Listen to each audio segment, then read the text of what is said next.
பாஜகவின் பி டீமா விஜய், தமிழக வெற்றிக் கழகத்தின் எதிர்காலம்தான் என்ன? வாங்க பார்க்கலாம்.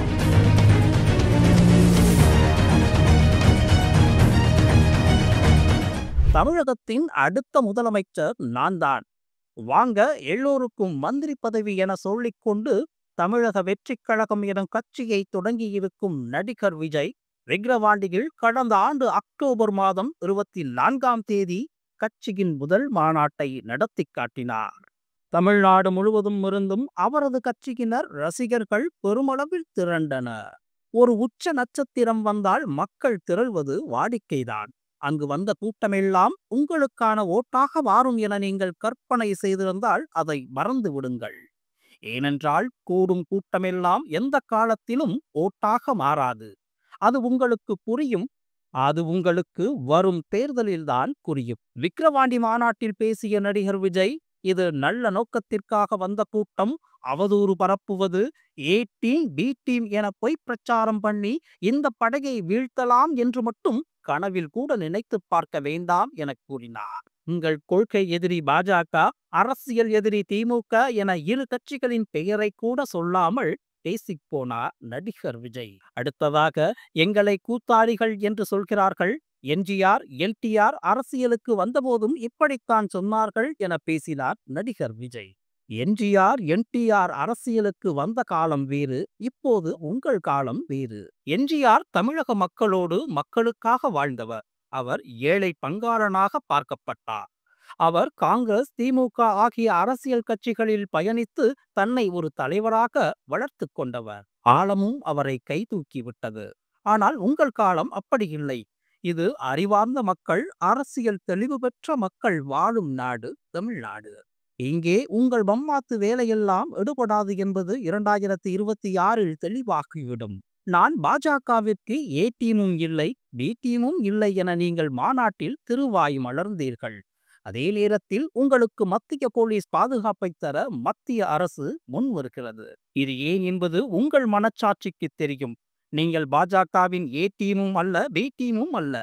ஒட்டுமொத்தமாக பாஜகவின் ஏ டு இசட் டீமும் நீங்கள்தான் என்பதை தமிழக மக்கள் அறிந்துதான் வைத்திருக்கிறார்கள். அரசியலில் இன்னும் நீங்கள் பாடம் கூட கற்றுக்கொள்ளவில்லை. அரசியல் எதிரி எப்போது வேண்டுமானாலும் மாறலாம். காரணம், அரசியலில் நிரந்தர எதிரியும் இல்லை, நிரந்தர நண்பனும் இல்லை. அந்த வகையில் அரசியல் எதிரியை சாஃப்ட் கார்னரில் தான் வைத்திருக்க வேண்டும். ஆனால் நீங்கள் அரசியல் எதிரி என்று சொல்லும் திமுகவை சமயம் கிடைக்கும் போதெல்லாம் தூற்றிக் கொண்டுதான் இருக்கிறீர்கள். தனது கட்சியை வளர்க்க வேறு எந்த வழியும் தெரியாததால் இப்படித்தான் செய்ய வேண்டும் என திமுகவை வசைபாடுகிறீர்கள். காய்த்த மரம்தான் கல்லடிபடும் என்பார்கள். அந்த வகையில் திமுகவை தாக்குகிறீர்கள் என்று வைத்துக் கொள்வோம். ஒரு கட்சிக்கு கொள்கை என்பது நிரந்தரமானது. அதாவது உயிர் போன்றது கொள்கை. அந்த வகையில் பார்த்தால் உங்களின் கொள்கை எதிரி என்று பாஜகவை கூறிவிட்டீர்கள். கொள்கை எதிரியை ஒரு காலத்திலும் மாற்ற முடியாது.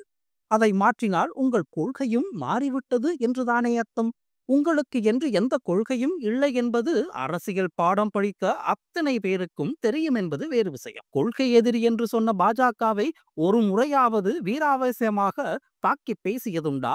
இதோ மோடி பெயரை கூறிவிட்டேன் என மேடையில் முழங்குகிறீர்கள்.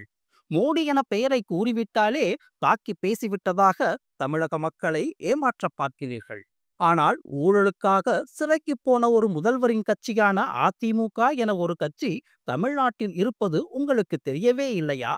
அந்த கட்சியுடன் மறைமுகமாக டீல் பேசினீர்களே, இதுதான் உங்கள் ஊழலுக்கு எதிரான நடவடிக்கையா? அடுத்ததாக, இப்போது முதல்வர் ஸ்டாலின் டெல்லியில் நடந்த நிதி ஆயோக் கூட்டத்திற்கு சென்று வந்ததை விமர்சித்தீர்கள். அமலாக்கத்துறை சோதனைக்காக பிரதமரை சந்தித்தீர்கள் என்று கூறிவிட்டு பாஜகவிற்கும் திமுகவிற்கும் மறைமுக கூட்டு என்றும் கூறுகிறீர்கள். அமலாக்கத்துறை நடவடிக்கையை எதிர்த்து வழக்கு போட்டு அதற்கு தடையும் பெறப்பட்டு விட்டது. கல்வி நிதியை கேட்டு உச்ச நீதிமன்றத்தில் வழக்கும் போடப்பட்டிருக்கிறது. பாஜகவுடன் மறைமுக கூட்டணி வைத்திருந்தால் ஏன் வழக்கு போட வேண்டும்? பிரதமரிடமே சொல்லி வேலையை முடித்திருக்கலாமே. இதே கேள்விக்கு தமிழக துணை முதல்வர் உதயநிதி, நாங்கள் ஈடிக்கும் பயப்பட மாட்டோம், மோடிக்கும் பயப்பட மாட்டோம், எதுவாக இருந்தாலும் சட்டப்படி சந்திப்போம், மடியில் கனமில்லை, வழியில் பயம் இல்லை என்று தெளிவாக கூறியிருந்தார். முதல் மாநாட்டில் நீங்கள் முழங்கிய முழக்கத்தில் கவர்னர் பதவியே தேவையில்லை என்று கூறிவிட்டு அதே கவர்னரிடம் மனு கொடுக்க ஏன் போனீர்கள்? இப்போது கூட அதிமுக ஒரு ராஜ்யசபா சீட்டை தருகிறேன் என உங்களிடம் டீல் பேசிக் கொண்டுதான் இருக்கிறது என்பது உலகறிந்த உண்மை. இதற்கு அதிமுகவின் எஜமான் பாஜகவும் ஓகே சொல்லிவிட்ட நிலையில் அந்த டீல் இப்போதும் மறைமுகமாக நடந்து கொண்டுதான் இருக்கிறது. இப்படி பாஜகவின் ஒட்டுமொத்த டீமுமாக இருக்கும் விஜய், திமுகவும் பாஜகவும் மறைமுக கூட்டணி என எப்படி வாய்க்கூசாமல் கூறுகிறீர்கள்? தமிழகத்தில் திமுகவும் அதிமுகவும் இரு துருவங்களாக அரசியல் செய்கிறது. அதிமுக தொடங்கிய காலம் முதல் இன்று வரை இதுதான் தமிழக அரசியல். தற்போது பாஜக அதிமுகவுடன் கூட்டணி வைத்துள்ளது.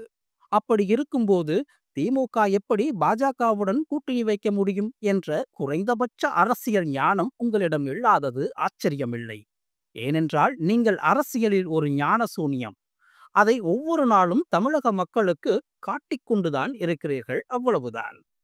இப்போது கூட உங்களை பாஜக கூட்டணியில் நேரடியாக சேர்க்க ஆந்திர துணை முதல்வர் பவன் கல்யாண் மூலம் ஏற்பாடு நடந்து கொண்டு வருகிறது என்பதை உங்களால் மறுக்க முடியுமா? நீங்கள் திரை நட்சத்திரமாக இருப்பதால் எல்லாவற்றையும் திரை மறைவிலேயே செய்ய வேண்டும் என நினைப்பதில் ஆச்சரியம் இல்லைதான். ஆனால் தமிழக மக்கள் உங்கள் பேச்சையெல்லாம் நம்பி ஏமாந்து போவதற்கு இது ஒன்றும் 77 அல்ல. அது உங்களுக்கு விரைவில் புரியும். புரிய வைப்பார்கள் தமிழக மக்கள்.